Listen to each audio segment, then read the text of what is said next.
Line's good. Never on. Whoa. Hard. Hardly. Come on, Brent. Line's good. Got real close. The hair high, right? Try and hit 2/3. Have they saved it for her? Yes, they have.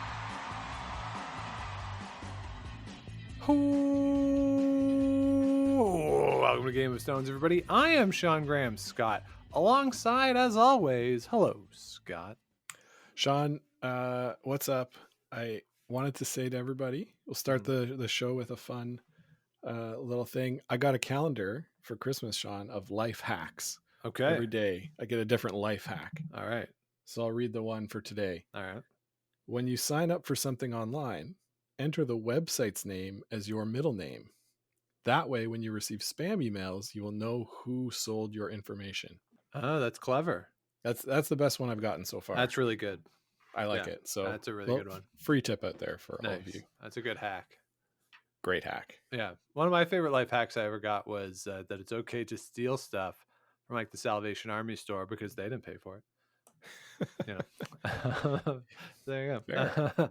So welcome everybody to another week in the crazy world of curling as we move ahead towards what we think will be the Scotties Tournament of Hearts as scheduled in Thunder Bay. The Olympics will take place. Whether or not Canada has a mixed doubles representative there is still up for debate, apparently. And Brier spots are starting to be accounted for as well. So we want to talk about all the goings on this week in the world of curling, because Scott, it is kind of crazy out there right now. Yeah, there's a lot of debate. Twitter's not happy. Shocking. No matter what. I think your bold prediction from last week, Sean, that somebody will be mad at a decision by Curling Canada is already true. And they haven't even made a decision. Already true. So, talk about the wild card sort of cropped up today. We should have 3 again because some people couldn't participate in playdowns. We're here to sort of talk about it all. Try to figure out like where we stand on everything. Yeah, so let's start with what actually had happened this weekend in the world of curling. We had a bunch of provincial playdowns take place. Let's take this geographically and start out west in British Columbia. Let's start on the women's side, where a very familiar name will be heading back to the Scotties, representing a not so familiar province for her, as Marianne Arsenault comes through British Columbia and beats Kayla McMillan in the final. Kayla McMillan's only loss of the week comes in the final to Marianne Arsenault. She had won the 1-2 game between the two. Sarah Wark and Corinne Brown, past champions, were in the 3-4 game out there in British Columbia. Marianne Arsenault, of course, this fall represented British Columbia at the Canadian Senior Championship. So this is not her first time representing British Columbia overall, but it will be first time for her representing BC at the Scotties in her 15th appearance at the national championship. Scott, that is quite a run for Marianne Arsenault. Of course, all those great years with Colleen Jones, and now a skip that you don't see her on tour a lot, but in the past when she's been there as Team Nova Scotia, in the past 5 years, she's made really good deep runs into this event and not a team that can be overlooked. Yeah, and Sean, when she played in Nova Scotia, it was going with a relatively younger team. Yeah. This time, it's not just her that's making a return to the Scotties, Sean. It's the rest of her team. We got Gina Schrader, Sasha Carter, and Renee Simons coming back. That was, of course, Kelly Scott's team that won back-to-back Canadian championships in 2007 and 8, 6 and 7. Anyway, I think it was 5 and 6, actually. Oh boy. Around that time. Yeah. It was a while ago. They're 2-time champions. They're very good. 2-time champions. Exactly. Yeah. So, really good event they had. They lost to Team McMillan in the round robin. I guess it was a round robin, eh? Or was it a triple? No, it was a triple knockout. Yeah, it was. ABC. So, they lost to them on the A side game. Then lost to them again in the Page 1-2. Yep. Came back and beat Sarah Wark in the semis and managed to put those demons behind them. The young team, Caleb McMillan. I think they're in their early 20s. So, just breaking into the women's scene. Great week for them. Obviously, like the only loss was in the final. Yeah, not bad. Maybe they can, write to Tracy Fleury and ask how it feels. But just a good week for them, but the experience prevailed at the end of the day. Yeah, so congratulations to Marianne Arsenault and her team. It'll be fun to see them back at a Scotties. Over on the men's side, we had Jeff Richard and his team winning in the final against Paul Checky and his team from the island. I was watching some of the broadcasts, Scott. They love just calling them the Islanders the whole day. So it's kind of cool for Paul Checky and his team. They also go through undefeated, come out of the A side, and then sadly for them, they lose the final after having also won the 1-2 game against Jeff Richard. So apparently winning the 1-2 game, not good in British Columbia. Not so good. Not what you want to see. And that young team, Sean, I'm looking at their lineup. I feel like I played against at least two of them when I lived out there in the Super League when they were juniors. Okay. So it's not that young of a team. Well, I wasn't a junior when I played juniors. It was when I lived in Victoria. Sure. Okay. So and like, yeah, I remember us losing to them. So a good team, a good week. Obviously, we've seen Jim Cotter come out of BC the last I don't know how many years. Yeah. Nice to see a new face. I think we both predicted it would be a new face, although I guess not such a new face in Team Richard. Yeah. But Tyler Tardy was the one that we were all expecting to come out, but wasn't able to get through. Brent Pierce is throwing. He was throwing the fourth rocks when I was watching. Yes, he was. Yeah. So Brent Pierce, of course, won the Canadian Championship with Greg McCauley back in 2000. Yep. And very good curler in his own right. Jeff Richard, we've seen there before. So, not the result that we expected, but it's not surprising that this team won. Yeah. That's why they play the game, Scott. He's going to see who wins. You can't just be given to you. So you mentioned Tyler Tardy. He lost to Jim Cotter in the 3-4 game, and then Jim Cotter lost the semi to Jeff Richard. Tyler Tardy, Jim Cotter. That was the final back in 2019, the last time we had in 2020, the last time we had a BC Provincial Championship played. So British Columbia is accounted for on the men's and the women's side, as is Alberta. Again, let's start with the women, where Laura Walker comes through. She finishes first through the round robin, gets a spot right to the final, beats Casey Scheidegger, who overcame Kelsey Rock in the final. So Laura Walker on a last rock draw to win the game 6-5. She is going to her third consecutive Scotties. But Scott, you thought this game wasn't as crisp and as clean as you might have expected from two teams that are that good.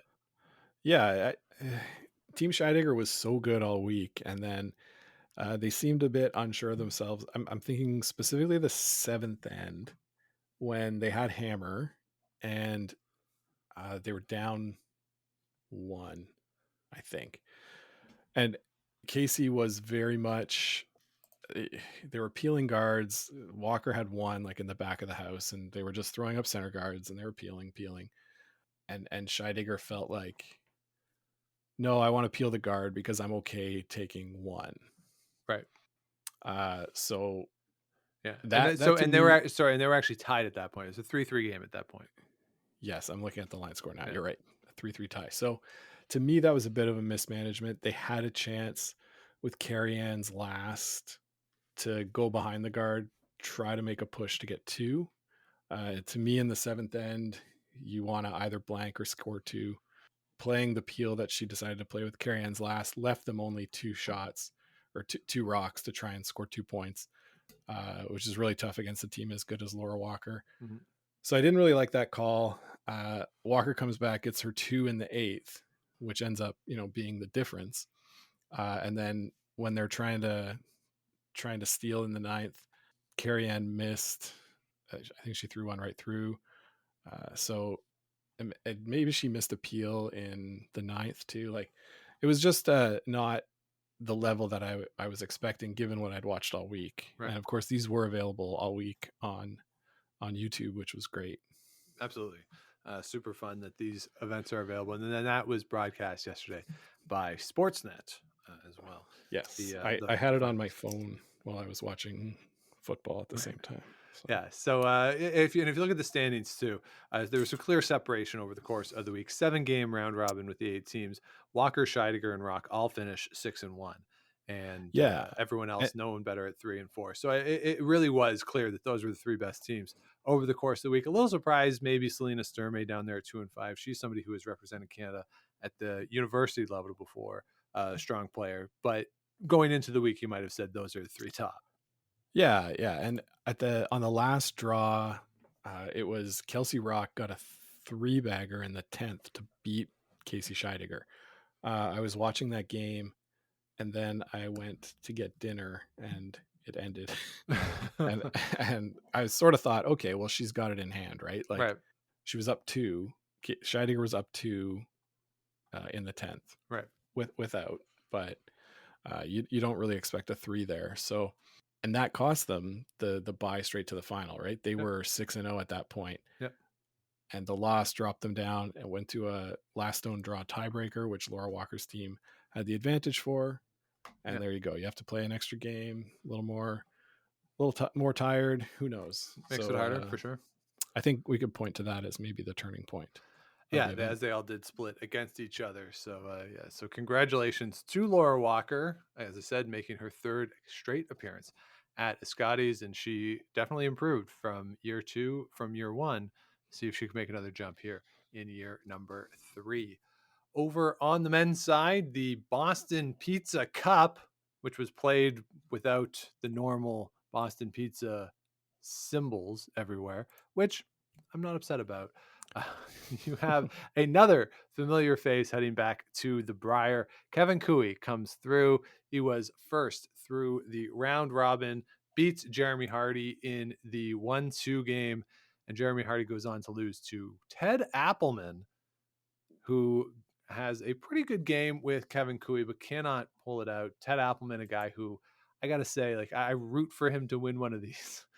He's there all the time. He can play tough.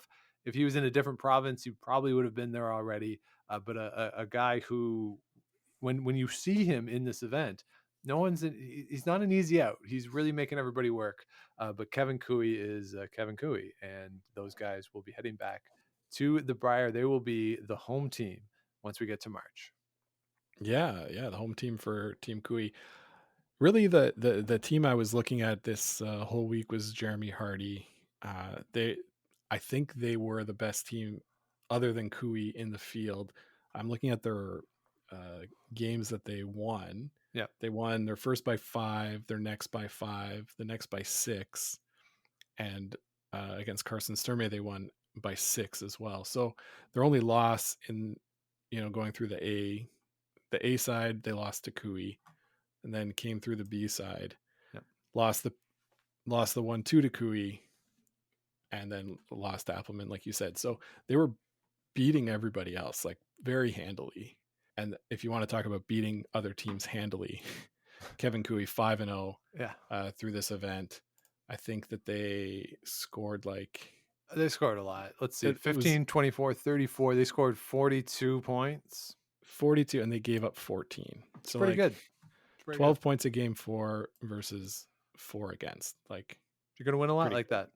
So, without the botcher team in the field, this was clearly like the thing. This was Cooey's to lose. So much so that Morris and Hebert did some announcing on the women's side when they weren't playing, because they won the A side so quickly. They got some time to kill. Had to sit around for a while. So no surprises here. No. I mean, good on Ted Appleman. He came through the C side. More teams are there, the men's in Alberta than in the women's, which is why it's ABC, whereas the women played a round robin.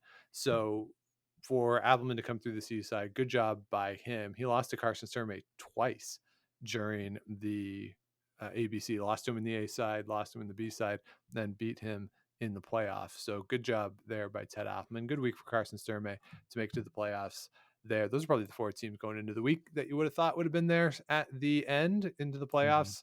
So, and that's the team who you would have thought would win. So Alberta once again will be represented by Kevin Cooey. And the last big provincial championship that took place over the course of the weekend happened in Saskatchewan, where the Viterra Scotties were taking place, and Saskatchewan once again holds down the fort as the best streaming province in the country. And this time we see a bit of a surprising result, perhaps, as Penny Barker beats Chelsea Carey in the final. Once again, the only game Team Carey lost during the course of the week was to Penny Barker in the final. But hey, those are the rules. You got to win that final. So Penny Barker will be Team Saskatchewan.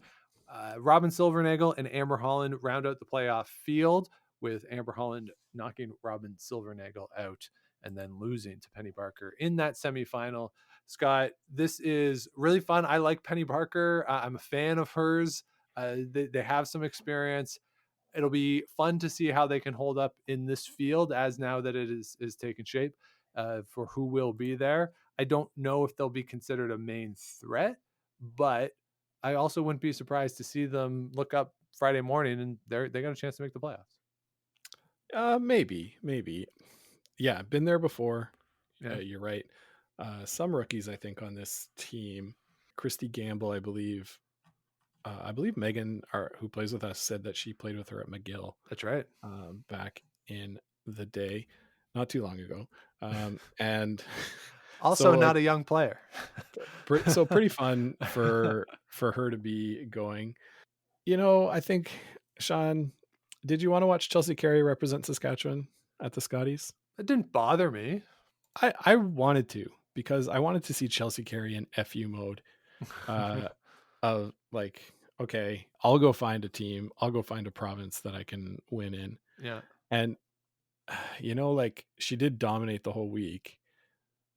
But, they say it in football, Sean, when 2 division rivals play each other in the playoffs, it's really hard to go 3-0. And she beat Penny Barker the first 2 times they played. It's really hard to go 3-0. And they had a pretty sloppy game, I think, from my perspective, sitting on my couch. They gave up a steal in the first end. This is the Chelsea Carey against Rachel Homan in the 2017 Olympic trials. Gotta get to. Can't give up a steal in the first end. Yep. Comes back, gets her 2, but gave a relatively easy 2 back in the third, then steals in the fourth and the fifth. It wasn't going to get it done yesterday. They were missing too many draws, heavy, not curling enough. It's too bad, because they did have such a great week, but just didn't have their feet under them yesterday. Yeah, and the criticism, if there is a criticism of Chelsea Carey, is, or the question, I think maybe a better way to phrase it, about Chelsea Carey has always been big games and what happens to her in big games, which sounds weird as somebody who's won 2 Scotties that you would have that Right. question, but hasn't had great runs at the 2 world championships that she's been to for a long time, getting out of Manitoba. She had that Mike McEwen thing going on for a while that couldn't get out of Manitoba for a long time, and was there and on the precipice, and then finally made it through in 2014 for the first time. So you just kind of wonder, those are the questions. And I got to be honest, at Chelsea Carey at this point in her career, is a provincial final considered a big game for her? I mean, it's not a big game, but I mean, she's done it all. So I don't know, but that is something that has kind of plagued her potentially, or maybe plagued the way people look at her, maybe a better way to phrase it. And she's talked too, like she's at her best when her mind is clear and she's just playing the game. And so you wonder if a moment creeps in and sort of clouds her thoughts a little bit, because she's a great player when she's just playing and just execute. Like, she is so good. Absolutely. And we talk about Saskatchewan maybe not having the success that we'd expect at the national level. Yeah. But Sean, this was a great field this week. You add this Chelsea Carey rink in, of course, some players that we're familiar with on her squad. But Robin Silvernagel and Amber Holland, you mentioned, played in the 3-4. Mm-hmm. Silvernagel beat Ashley Howard in that C-side qualifier, and Amber Holland beat Sherry Anderson. So those two teams pretty great. Yeah, Michelle Englot's there. She's been Team Canada. She's number 1, but she has been Team Canada before. So you're looking at, and yeah, we love Sherry Anderson as always.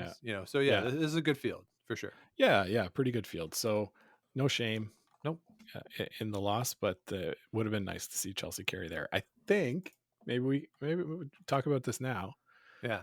I think their team might now be in a position to earn that second wild card spot. It is certainly possible. So let's just run through what else was announced. Then we'll get to who's available for the wild card. So everyone else who has not played yet, they have announced on the women's side, not on the men's side. So if we'll go through, PEI announced Suzanne Burt. She's going back to the Scotties for the 437th time. New Brunswick, it'll be Andrea Crawford going back. Quebec, as boldly predicted, Laurie St. George gets the call there. Krista McCarville will be the home team on the assumption that it still takes place in Thunder Bay. Newfoundland and Labrador, it's Sarah Hill who will be making a return appearance to the Scotties. And no surprise in the Northwest Territories that Carrie Galusha was selected. The selection that garnered the most attention, though, over the course of the weekend was Curling Ontario announced that Rachel Homan might go if she's not selected for the mixed doubles. If Rachel Homan is selected, then it will be Holly Duncan and her team representing Ontario. Team Homan did have some funny tweets about this, about essentially they don't know how they're supposed to feel about this. So kind of entertaining, but that is the field. So the field is set with the teams who are going to be representing a province and a territory, and then of course Carrie Anderson as Team Canada. Now, as we sit right now, Curling Canada has said it will be the 16-team format. That does leave one wild card spot. Tracy Fleury has a spot. She is the top ranked CTRS team. There's absolutely no discussion about that. If she wants to go, they are of course welcome to decline the invitation to the wild card game. But that spot is spoken for. The other spot is not so much as spoken for. Laura Walker winning makes it a little more complicated. If Laura Walker had just lost yesterday and let Scheidegger win the game, it would have been a lot more clear. It just would have been Walker against Fleury. But with Laura Walker winning, the debate or the question right now is who will get that spot. Heading into the weekend, it would have been Rachel Homan's team next in line for the wildcard game, followed by Holly Duncan. But after the points from this weekend, Chelsea Carey's team would be the team that would go based on current standing. So the question is, what will Curling Canada's cutoff be for points on the CTRS system? And how are they going to make that decision? Scott, what do you think Curling Canada should do? And does it make that much of a difference in terms of the integrity of the event? So I'm looking at the CTRS points on Curling Canada's site right now. Mm-hmm. And right now, Holly Duncan is still ahead of Chelsea Carey. Yes. So have they not?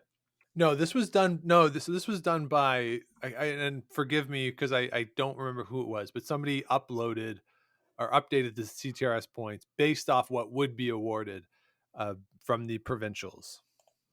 Okay. So it's just someone on Twitter. And again, my apologies for not remembering who that is. Let's see if I can find it. Okay. So I do see points awarded based on the Viteria Saskatchewan Scotties for Chelsea Carey. So looking at this, if Rachel Homan gets selected for the mixed doubles, and then her team doesn't get to play, correct, which I think is kind of bullshit because it's not just her on the team. So presumably they're out. They're not even in the discussion for the wild card berth. Correct. They're out. Okay. That doesn't seem fair to me. Okay. But so they're out. Holly Duncan is now Ontario. Chelsea Carey goes to play Tracy Fleury in the wildcard game. Right. Yeah. Seems straightforward, doesn't it? Yeah, but isn't that stupid that one person not being available on the team means that the whole team is DQ'd? Like, no. So here's why I'm okay with this. Is it because her portion of the points? So for Curl Ontario, that they put that in their announcement that if you took Rachel Homan's portion of the points away, it doesn't matter who you put in her place, that Holly Duncan's team would have more points of the 4 players who would be on the 2 respective squads. So that doesn't bother me like at all. Like it doesn't bother me in the slightest. Now, some people did say, well, last year Tracy Fleury was out and they brought in Chelsea Carey. What about that? Or, oh, what if it had been Joanne Courtney who went? Would you take away a quarter of the points from Team Homan and then have Holly Duncan go? And here's the thing, Scott. I think why people are upset is that Curling Ontario just said the quiet part out loud. That like that's it. It's the skip. The skip is the most important player. And if the skip's not there, you are very unlikely to have a chance to win. And very unlikely, and you're going to be less competitive. And I'm sorry that is bad for the 3 other players of the team. And it is. And I will fully acknowledge that in this scenario, if Rachel Homan does get selected, that Emma Miskew, Joanne Courtney, and Sarah Wilkes get hosed. No question. And Ali Flaxey, too. They announced Ali Flaxey would be the 5th player. They get hosed. No question about it. But the skip is the most important player. And as Brad Gushu said to me when I asked, why is it the same teams over and over again winning Briers and such, he says because we're the best skips. And he's right. So, Rachel, the team is very good, but the team, as we've seen, is really only going to go as far as the skip will take you. If the skip is terrible, with the exception of our team, apparently, Scott, you can't win games. Seriously, I just think they said the quiet part out loud, and that's what happened. And it's not fair. I'm not going to say that it's fair, but I understand it. Yeah. Well, so I guess Curling Canada is still thinking about what to do. Like, yes. So Sean, I watched that curling show from last week. Yeah. I don't usually watch that curling show, but I thought, hey, I'll give it a look. We've always said that we can't wait for Chelsea Carey to be a broadcaster because she's amazing and was amazing in her interview on that curling show, talking about how the mixed doubles got canceled and what should the decision be. Do you have any idea why they're sitting on this for so long?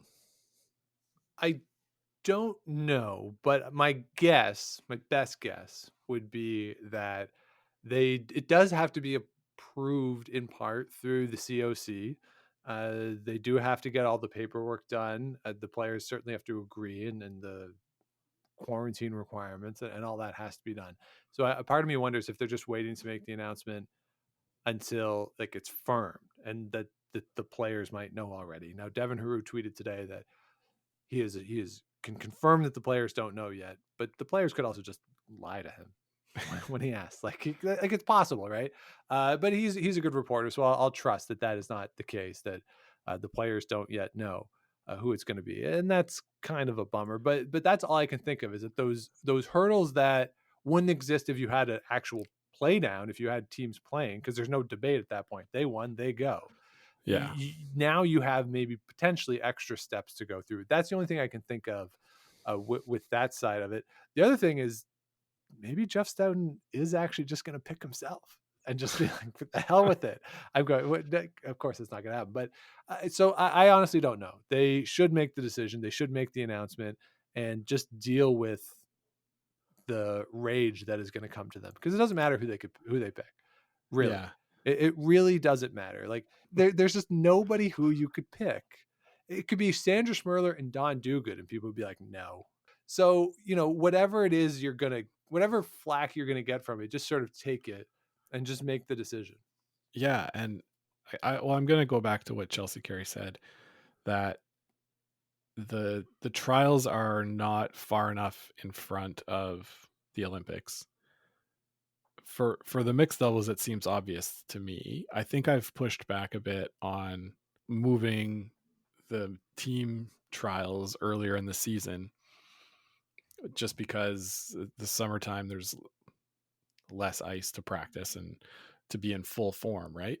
But they could do it and sort of put the athletes in a better position of knowing that they're going to go being able to get over the shock of it and then be in the right position to be able to perform when they get there.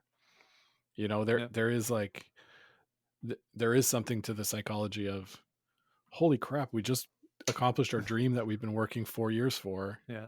And now like you sort of crash, and then you've got to get back up to perform again in like 6 weeks. It's really hard. Yeah. Really no hard. question. Yeah. No question. And then you get a situation like this where, you know, it's postponed. It was already late. Yep. People, if you're going to be going to China, you already have to be not doing anything, because apparently you go outside and catch COVID like like nothing. Yeah. So if the players at the top of the rankings, they need to like take steps now. They don't have the luxury of waiting for Curling Canada to make the decision. They've got to start prepping now as if they're going. And then if they get the word they're not, well, then they've just wasted a week and a half, 2 weeks, right? Yeah. Well, the other potential thing that could be happening is that, again, they've informed maybe 2 teams and they're saying, all right, prepare for it. And maybe by waiting till the last possible date, you get everyone tested then. And then, okay, now, somebody popped a positive test. All right, the other team is going. But that could be part of it too. That why make the decision now, submit all the paperwork, and then if somebody gets a positive test, you don't have a team at all. Like maybe that's part of the psychology of this too. I'm not saying that's right, and I'm not saying that's what's going on, but potentially that could be part of the scenario as well. If they're doing that, they're like obviously running a terrible organization for amateur sports. That would be terrible. It would be suboptimal. I agree. Yeah. Well, Scott, who do you think should go? Everyone's weighed in on this. Who do you think should go? Oh, well, part of me thinks you have Canadian mixed doubles rankings. Yeah. Why do you have them if you don't use them? Okay. So how would you use them? Well, that Curling Canada said if you're playing in the 4-person, you're not eligible. Yeah. Go down the list. And then it's Terrell Griffith and Nancy Martin. I think I genuinely think there are multiple teams who have a legitimate claim to want to go. Carrie Anderson, I think, has a legitimate claim to say, hey, I should be able to pick another partner and go. Defending national champion, I get to go. I think Peterman Gallant should say, it's your rule. Change the damn rule. We're going anyway. We're the best team. We're your best chance to win a medal. I'm not saying that that's true. I'm saying that that's what they should say. Let us do it. I think they have a legitimate claim. It's Curling Canada's rule. Curling Canada can change it. It's not hard. I think you do have a legit case with Griffin and Martin saying, hey, these are the rules that were laid down, that if you had somebody playing in the 4-person that couldn't play in the mixed doubles, go by the list. We're next. We get to go. And then I genuinely think that John Morris and Rachel Homan have a case, more so because John Morris is the defending champion in this particular event and can say, hey, I've won the gold medal in this before. I'm going to go win it again. So let me do that. Like, those are the teams that I would say have a legitimate case. Oh, wait, sorry. No, there's one more, because I think Sahaidak and Lott have a legitimate case too. As the runners up, the last time there was a national championship, they were the runners up. If it was a world championship situation, they would be the ones who were going because the team who won couldn't go. So Sahaidak and Lott have a legit case as well. So then we're openly just admitting that these rankings don't mean anything. Yeah, basically. So then you sort of like lose all credibility, or what little credibility I think you had. You just lose it all. I don't think you lose any credibility by going on the games that were played. Like by saying to Sahaidak and Lott, all right, this is how we would have done the world championship. If Brad Gushu after the game was walking off, twisted his ankle, hit the boards, twisted his ankle, couldn't play in the world championship, Sahaidak and Lott would have gone. It wouldn't have been, well, all right, let's go to the CTRS mixed doubles rankings and see who's next. No, the team that was the runner-up would have gone. So last time we had a national championship, they're the team that was the runner-up. Like, I don't think that's an illegitimate claim at all. No, it's not an illegitimate claim, but I'm just saying, like, if you're gonna have these rankings, use them. that's like, you put them in place for a reason. And if you're not going to use them, then nothing matters. And then pick anybody, right? Like then the whole process of playing in mixed doubles, it's not even important. Well, no, but what you're picking from. So here's why I would pick Sahaydak and Line. Me, if it was me in charge, I'd pick Sahaydak and Line. And this is something I want to talk about more in regards to the Brier and the Scotties in minute 2. It's because the games on the ice, like who won the games, right? I don't care about chasing points. I really don't. I don't think it takes that much skill to chase points. I want to see people who win. Go out there and win. And so me, I would let Gushu do it. I would let Gushu and Anderson do it, if I'm being honest. So like that's actually what I would do. And then if they said, okay, no, we're actually going to follow the rules that we have and not come up with like a cleverly worded press release to change those, then I would have Sahaydak and Latko again, because the last time everyone was on the ice playing against each other, they were the team who would go based on this rule. So again, that's what I would do. But like the national championship, wasn't the trials qualifier. No, but there wasn't a trials qualifier. So the people who are current, I would send who is currently Team Canada. Gushu, Anderson, go. Brad Gushu, you can do it. It's not that hard. Yeah, you sweep a little bit, but then you're going to stand around for 10 days. Like, come on. Like mentally, it would be difficult, no doubt. Yeah. But that's who I would do, because they won. They won. So again, in an injury scenario, the team that would have gone to the World Championship is the runner-up. Boom, runner-up, go. You are the de facto Team Canada. It's like in Miss America, where they're like, oh, if she cannot fulfill her duties for whatever reason, the runner-up will assume the position. That's how I would deal with it. Well, okay. I disagree. Okay. Now, that leads to a larger discussion that is going on right now, Scott. Relative to the Brier and the Scotties, there seems to be a sentiment that they should expand the field and go back to 3 wildcard teams, because the point scenarios, the point situations are not equitable with the Ontario shutdown, with not every province running a provincial or territorial championship. There's a sense that it'd be more equitable to have 3 teams selected from the CTRS points system and use the format they used last year. What is your thought about that idea? Do it. I liked having 3 wildcard teams last year. I think it was a mistake to go back to just 1. So I say do it. Okay. Here's why you're wrong. Tell me. I like the old format. And if you want to get rid of Team Canada, I'm fine with that too. But I like a national championship. And I like the way this works, because if you're not there in a normal year, it means you lost to somebody who is there. So don't complain about anything. You lost. You had a chance and you lost. Yes, you can make an argument that each qualifier isn't necessarily equal, but you know what? Neither is every qualifier for the NCAA basketball tournament or the US Open golf tournament. Beat who's in front of you. And if you didn't, you're done. You didn't win. That's it. That it's over. And I'm okay with that. So if you want to have the wild card game, I'm okay with the 1 wild card game, because at least you won something to get there. And Team Canada, fine, won the year before. So everybody there has won something. It's not a case of you went and you made some playoffs at a bunch of events, maybe a semifinal, maybe lost the final. Like, you can be in the national championship without winning anything. That kind of bothers me. So I don't like the idea of going to 3 for that reason. The other reason that I wouldn't go to 3 is that teams that lost are going to get those spots. If it's this argument about equity of everybody should have a chance to go, then the guys from Alberta who just lost to Kevin Cooey, they shouldn't get to go. They had a chance and they didn't win. The people in Saskatchewan who, as far as we know, are going to play the men's, whatever they call the Saskatchewan one, if you don't win, you don't get to go. If they want to add 2 more teams, and I tweeted this, give them to players who didn't have a chance. Give them to the Holly Duncans of the world. That, okay, I'm fine with. But having spots go to teams who lose, I'm not okay with. So if we're going to expand it, then expand it to teams who had their chance taken away from them.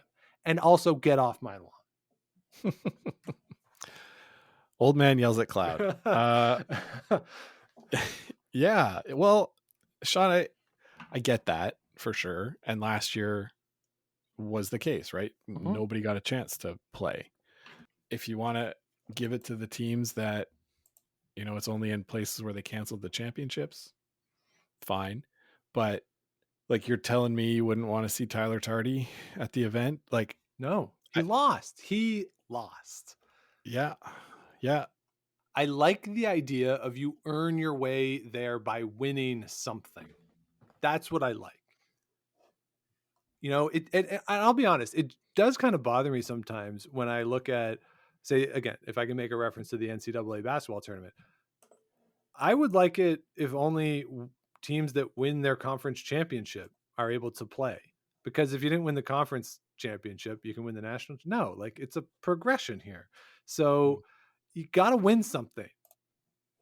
That's what I like about the national championship. And I don't want that to change. And this idea of giving younger teams an opportunity to go to learn the ropes at a Brier and a Scotties, and it is valuable experience. I'm not going to argue that it's valuable experience to go to learn. Look at Brendan Botcher is the most recent example of this. Team went first time, they were not good.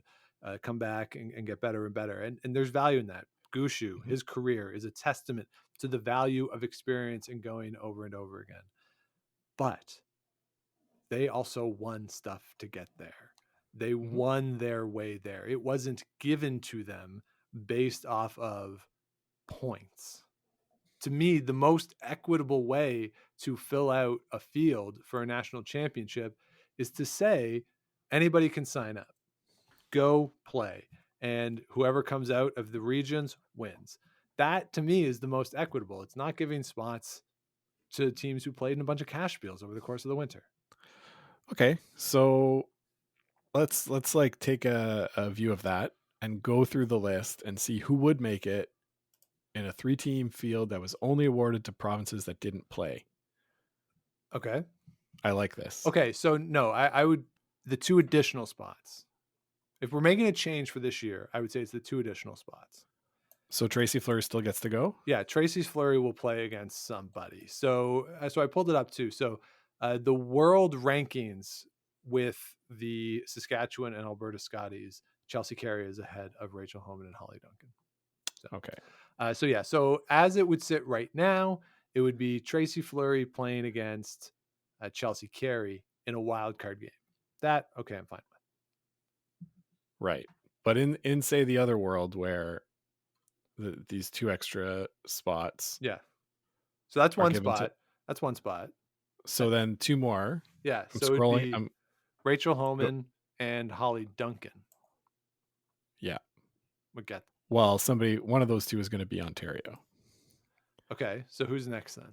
So who's next? Next, I got Zacharias, Kelsey Rock, Krista McCarville's going to be there, Scheidegger, Galusha, Corinne Brown lost, Christy Watling lost, Christina Black will go, Amber Holland lost, Penny Barker lost, Andrea Crawford's going, Selena Sturmey lost, Caitlin Jones lost, Robin Silvernagel lost, Lauren Mann. All right. Congratulations, Lauren Mann. You are my wild card team. That's great. A local Ottawa team. I like it. People are going to accuse us now of being too Ontario-centric. Well, that's just the way it is, right? Yeah. Everybody out west got to play. Yeah, that's true. So it would come down, as you say there, to Lauren Mann. Who else? Who would even be after that if we added like more spots? If I added more, Danielle Inglis. Yeah, Danielle Inglis would be next. Ontario. All right, this really is an Ontario plan, isn't it? Oh man. Yeah. So that we can have it happen, right? Because people who hail from Saskatchewan will say, "Why does Ontario have so many teams?" Yeah, no one was so mad when Manitoba had teams all those years. On the men's side, now obviously we don't know what'll happen in some of these provinces, but in that scenario, let me just check. Has Scott? Do we know, has Quebec declared on the men's side? No, they're still hoping to run their event in February. All right. So if we look at the men's side, Gushu, we don't know what's going to happen out there in Newfoundland and Labrador. Brad Jacobs, well, I'm going to assume that if they can't play it right now, that event is just postponed. But if they can't play it, Jacobs goes. Cooey 1. Glenn Howard would be a spot if there's no Ontario play down. Then where else would we go? Of where might not there be an event? Jonathan Buke. Oh, this really is an Ontario plan, isn't it? Yep. Fournier might get that third one. Yeah. If Ontario goes to Howard, then we've got Epping next, Jonathan Buke. We'd go to Michael Fournier. All right. So it's not a great plan for regional diversity, but I think the principle that I have holds well enough that win. Just go and win. That's what I want. There you go. You heard it here first. Yeah. Win the games. From the skip who has won 6 in a row. That's right. On our Monday league. I haven't lost in over 2 months, baby. Just go and win. Just go win the game. You play to win the game. And I've seen it a bunch online today of people saying, "Oh, it should just be a permanent change of 3 teams." I don't think it should be, because it doesn't serve. People say it'll help the young teams. No, it won't. It'll help the established teams who are in provinces that are harder to get out of, and it makes it less important to win a provincial championship. It makes it easier to get there, and I don't like that. I don't like playoff expansion in football. I don't like playoff expansion in baseball, in hockey, and in basketball. It's too much. It has to be meaningful to get there. And I think that, and this isn't me trying to be protective of the provincial or territorial championships, even though I do enjoy them. It's not, I don't have the same motivation as the member associations have, which obviously they have a vested financial interest in it. I have the interest in, I want the national championship to remain or at least the sense of an accessible national championship, kind of an open championship that you can't duck anybody. And you know what? No one's ducking a team in the B at the Ottawa Curling Club who might want to sign up for the regional playdowns. No one's ducking them, but you still have to play them. And that's what I like about it. It is very much still an open championship, at least in principle. And the more we get towards wild cards, the less it, or the further it moves away from that. And the other thing too, I got to say, last year, it made it too long, the 18 teams. It was only 2 extra draws. It was too many. And by the time you got to Thursday, with only 3 playoff spots available, a bunch of the teams in the championship pool didn't have a chance before we played a game in the championship pool. So I kind of felt it diluted or ruined a little bit of the end game of the week by only having space for the 3 playoff teams. Yeah, that's a fair point. The 3 playoff teams is not ideal. Yeah. So if nothing else, we'll go back to that. Okay. Go back to the page. Love the page. And Sean, we saw a bunch of these provincial championships be triple knockouts to a 4-team page. Yeah. Hey, Grand Slam of curling. It's not that hard, guys. You can do it.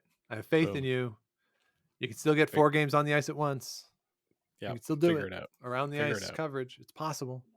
All right, Scott, anything else? I feel better now after having kind of ranted about that. Okay, good. Well, I'm glad you feel better. I think we should just, maybe state that it doesn't really matter who they pick. We'll be fine. Yeah. Life will be fine. Life is fine.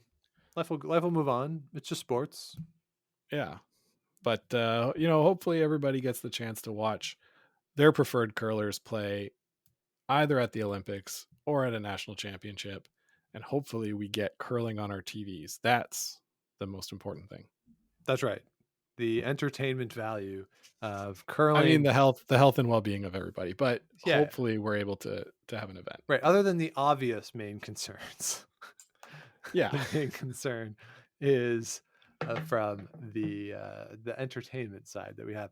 And we'll have to see what happens as it sits right now in the province of Ontario. The Scotties, I don't know if they'd be allowed to go under the current rules, but the current rules are set to expire before the Scotties. So we'll have to see what happens in the province here if the provincial government extends the current shutdown rules. There is an exception for high performance athletes with the specific proviso of those going to the Olympics. So I don't know what they would do. Predicting what this provincial government's going to do is kind of like predicting which way a squirrel is going to run. It's like you just don't know. You never know. No. So we'll have to see what happens. So keep tabs. We'll update things on social media as we go along. So do follow along at Game of Stones Pod on Twitter and Instagram. And head on over to gameofstonespod.com where you can find all of our past episodes. Head on over to the merch tab as well. You can find everything there with all proceeds going to the Sandra Schmirler Foundation and Food Banks Canada. And we, of course, are matching those donations. And if you have not yet, please do subscribe to the show wherever it is you get your podcast, you likes, rating, comments, all that good stuff.